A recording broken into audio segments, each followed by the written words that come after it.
Friends, मैं हूं वंदना शर्मा। आप देख रहे हैं सही है और मैं आपसे कर रही हूं आज की बात। आज है तारीख 23 जुलाई 2020 और खुशी की बात यह है कि आज भारत में एक भी व्यक्ति भूखा नहीं सोया है, क्योंकि भारत में कोई गरीब तो है ही नहीं। देश नित नई ऊंचाई छू रहा है, क्योंकि हमारे देश के सारे नेता, अधिकारी, कर्मचारी ईमानदारी और देश प्रेम की मिसाल हैं। आज कोई बाहरी ताकत देश पर आक्रमण करना तो दूर, आंख उठाकर भी नहीं देख पाती, क्योंकि ये है आजाद का भारत। अरे रुकिए, सोचिए, क्या आज का भारत बन पाया है आजाद का भारत? मरने से पहले क्रांति की गाथा लिखकर जाऊंगा, आजादी के परवानों के दिल में घर कर जाऊंगा, देश प्रेम और त्याग का पर्याय बनकर याद रहूंगा, आजादी मेरी रग में है, आजाद हूं, आजाद रहूंगा। नाम आजाद, पिता का नाम स्वाधीन, पता जेल खाना। एक 15 वर्षीय बालक कटघरे में खड़े होकर मजिस्ट्रेट को यह जवाब दे रहा था। मजिस्ट्रेट ने जब 15 बेतों की सजा सुनाई तो हर बेत पर आह निकलने की जगह इस बालक के मुंह से भारत माता की जय निकल रहा था। यह बालक कोई और नहीं, हमारे मध्य प्रदेश के आदिवासी अंचल भावरा का चंद्रशेखर तिवारी था, जो इस घटना के बाद आजाद कहलाया। 26 जुलाई 1906 को सीताराम तिवारी और जगरानी देवी के यहाँ जन्मा यह बालक बचपन में ही अपने आदिवासी मित्रों के साथ धनुर्विद्या और मलखंब जैसे खेलों में पारंगत हो गया था। अतः उसका बलिष्ठ शरीर और कुशल निशानेबाज होना स्वाभाविक था। 14 वर्ष की उम्र में घर छोड़ मुंबई जाकर जहाजों की पुताई करने लगा। जीवन का उद्देश्य न मिला तो पिता की इच्छा पूरी करने के लिए काशी जाकर संस्कृत की शिक्षा लेने लगा। 1919 के जलियांवाला बाग हत्याकांड से आहत होकर क्रांति की घटनाओं में रुचि लेना शुरू किया और गांधी जी के असहयोग आंदोलन में शामिल होकर काशी में बढ़ चढ़कर धरना प्रदर्शन किया, जिसके बाद उन्हें जेल हुई।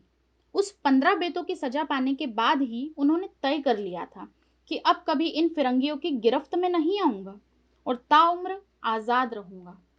जब चोरा चोरी की हिंसक घटनाओं से आहत होकर गांधी जी ने असहयोग आंदोलन वापस ले लिया तो इस क्रांतिकारी का अहिंसा से मोह भंग हो गया।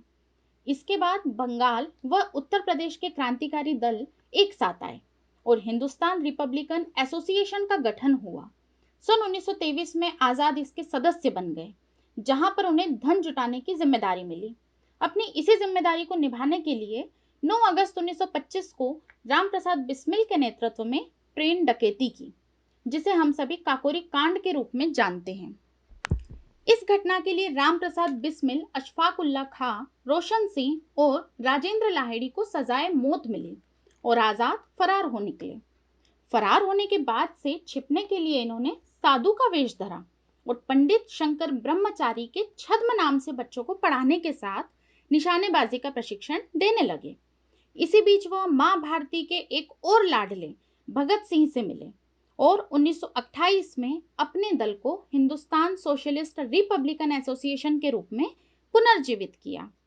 सन 1928 में आए साइमन कमीशन के विरोध में लाला लाजपत राय का साथ देने लाहौर पहुंचे। लाठीचार्ज में लाला लाजपत राय को गंभीर चोटें आईं और उनकी मृत्यु हो गई। लाला जी की मौत का बदला लेने के लिए 17 दिसंबर 1928 को जब भगत सिंह, सुखदेव व राजगुरु सॉन्डर्स को मारकर भाग रहे थे, तब आजाद के अचूक निशाने ने ही इन्हें पुलिस की गिरफ्त में आने से बचाया। 8 अप्रैल 1929 को दिल्ली की सेंट्रल असेंबली पर भगत सिंह और बटुकेश्वर दत्त द्वारा फेंके गए धुएं वाले बम चंद्रशेखर आजाद की फैक्ट्री में ही बनाए गए थे। भगत सिंह, राजगुरु और सुखदेव को सॉन्डर्स की हत्या के जुर्म में फांसी की सजा सुनाई गई और आजाद उन्हें जेल से निकालने के लिए योजनाएं बनाने लगे। पर उनकी फांसी के पहले ही 27 फरवरी 1931 को वो काला दिन आ गया जब एक मित्र की गद्दारी के कारण इलाहाबाद के अल्फ्रेड पार्क में अकेले आजाद का सामना सैकड़ों अंग्रेज सैनिकों से हो गया। आजाद लड़े और खूब लड़े और जामुन के पेड़ के पीछे से लगातार गोलियां दागते रहे, पर अकेली पिस्टल की गोलियां कब तक साथ देती। 20 मिनट तक भिड़त के बाद जब अकेली गोली बची, तब आजाद को अपना वो प्रण याद आ गया। आजाद था, आजाद हूं और आजाद रहूंगा।